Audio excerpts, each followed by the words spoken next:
In the last video about Sega ports onto the Amiga, I dived into the little that was known about Sonic the Hedgehog coming to the microcomputers. An announcement was made by US Gold that it was coming, it was quickly pulled back by Sega due to the game's success on the Mega Drive, and chances are not much work was done on it. All that exists are a couple of magazine screenshots that are almost certainly mock-ups. I asked you how you thought Sonic on the microcomputers would have turned out, and well, your responses were less than positive. Beyond recognition would be an understatement. Choppy the Hedgehog, probably. If the Game Boy Advance couldn't even run the game properly, what chance do the microcomputers have? It'd be absolute garbage if any of the normal characters did it. I'm pretty sure a US Gold version of Sonic would have made Zool look like a masterpiece. Now I for one am utterly shocked that you would all have such little faith in US Gold and studios like Tiertex who would have inevitably been working on this Sonic port. Was their dedication to high quality not shown off throughout the last couple of videos we've done?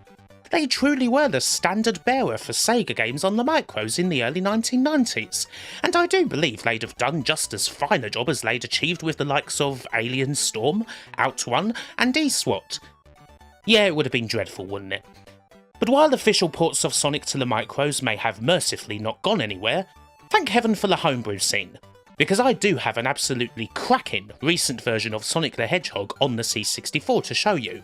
One that's got the speed, the gameplay, damn near everything you would expect from Sonic, only it's running on a computer that originally came out in 1982. Attempts at doing Sonic on computers like the C64, or indeed the Amiga, aren't necessarily uncommon.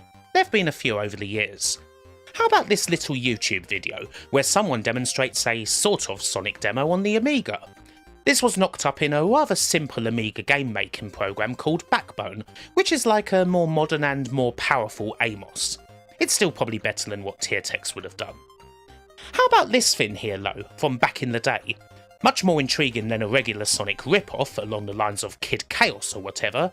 Here we have Blaze, a demo from 1993 made by a one-man outfit called Warp. As you may be able to tell, Blaze here uses the Spiky Hedgehog sprite cycle. We've got the loops, the enemies, the collectibles, the speed, even the idle animations. It's very Sonic indeed, and considering that this is running on a bog standard A500, well, this demo is excellent. There's no sound, there's only 2 levels, and it obviously never got finished, but what's here is cool. It's a demonstration of how good a Sonic game could have been, in the right hands. Naturally, the history of homebrew Sonic is littered with unfinished titles. Several attempts to port the game to the Speccy, for example, where there's nothing that's managed to get all that far. This is after all the sort of thing that often gets taken on by a programmer who runs out of time, or may have bitten off more than they can chew. It happens. Other attempts are much more promising, such as Sonic GX, which is a Sonic game for the frickin' Amstrad GX 4000. It looks great, progress is going nicely, and it'll hopefully be out at the end of 2022. And obviously I can't look over Zippy the Porcupine, which is a Sonic demo for the Atari 2600 and is, well, it's an absolute outrage.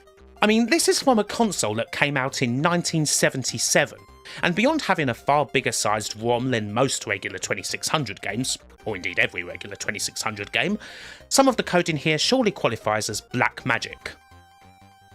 And the same could apply to a lot of the things we're going to see on the main game that I want to cover. It's Sonic the Hedgehog on the Commodore 64, a complete game released at the end of 2021.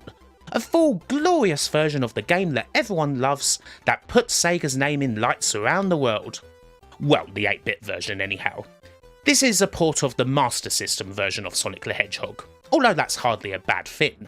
The 8-bit Sonic is a fantastic game after all, a beautiful vision of Sonic that was created by Ancient, the little studio headed up by Yuzo and Ayano Koshiro. One of the best Master System games of them all, and quite a few people actually prefer this 8-bit take on the game to the original Mega Drive Sonic. And now you can play it on C64, Bridge Zone and all. So let's have a proper look at it. It's an outstanding port, and an amazing thing to see running on such an old machine, although that does come with a couple of caveats. The most important caveat is that in order to run this on a real C64, you will need a RAM expansion unit, or REU, at least 256 kilobytes to be precise. REUs have been around a long time, of course, even if there wasn't an awful lot of software that took advantage of them due to their pretty small user base. While it's no biggie to set up an REU on an emulator like Vice, which I'm using here, it's certainly an added cost for those who want to play it on the real thing but don't have one. Some sort of fast loader might be a good idea too, although one of the best parts about the REU is that the game has an option to load the whole thing into memory right from the start, meaning that after one big load, well, you can just enjoy it without much in the way of interruptions at all. This is, according to the creators, the first C64 game that has been designed specifically with the RAM expansion unit in mind, and considering how big a success it has been and how much talk there has been about it, we may well end up seeing some more of these in the future.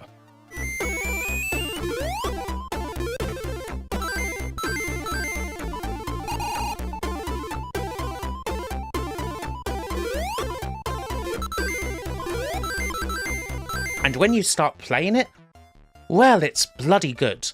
The team behind this game, consisting of demo scene veterans with names like Mr. Sid, Encore, Vito and Quill, have done a smashing job of taking this classic Z80 based title and converting it to a system based on the MOS 6502, which is no mean feat, that.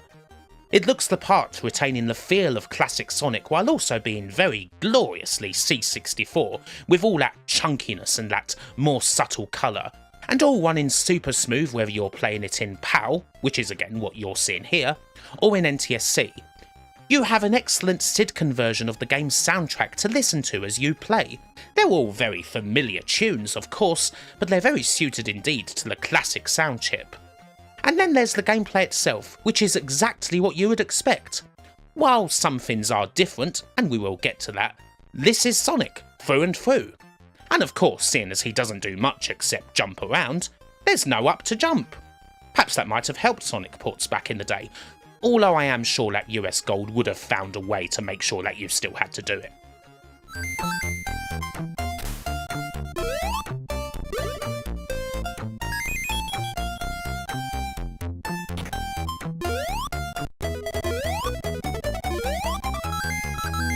There are a few little differences and omissions between this and regular Master System Sonic, of course, although most of these are more interesting, as opposed to being disappointing.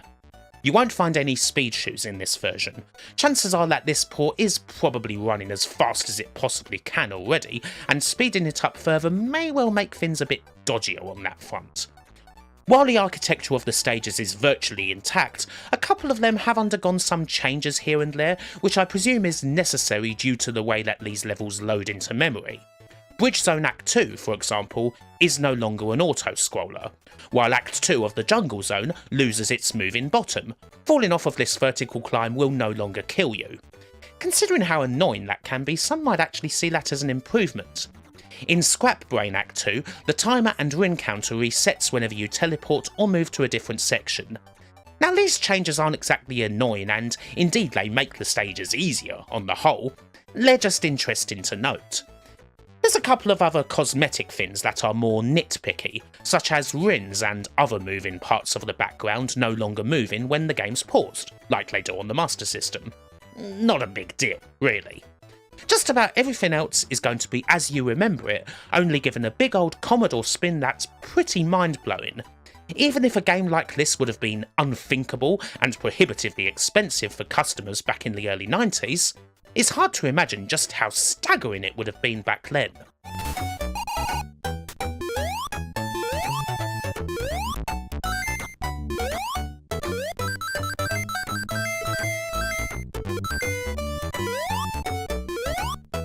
Being that this is a homebrew, you may still find an odd little bug here and there, a very occasional time when things get a bit weird or Sonic doesn't quite react in a way that's familiar.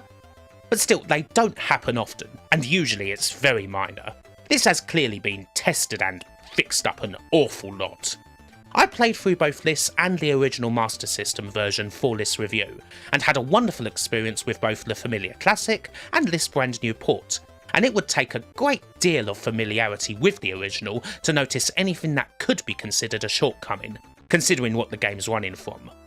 Some might consider the requirement of an REU to be a little bit of a cheat, of course, that the addition of it doesn't mean it's a proper Commodore 64, but then these things have been around for almost as long as the computer itself, and they are still being made by enthusiasts, so really it's nice to see a game that takes advantage of it. I don't really consider it to be the same as, say, Amiga software or games that require the use of a very modern FPGA-based accelerator like The Vampire. Not that there's anything wrong with that either. Good game's a good game.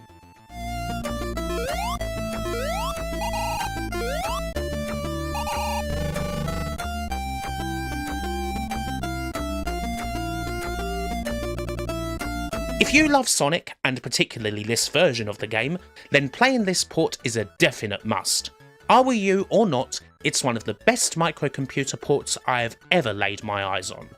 Now sure, there's no way at all that a port of this game would have ever looked like this back in the day, whether it were made by a bunch of hacks or some of the platform's coding gods. It just wouldn't have been feasible.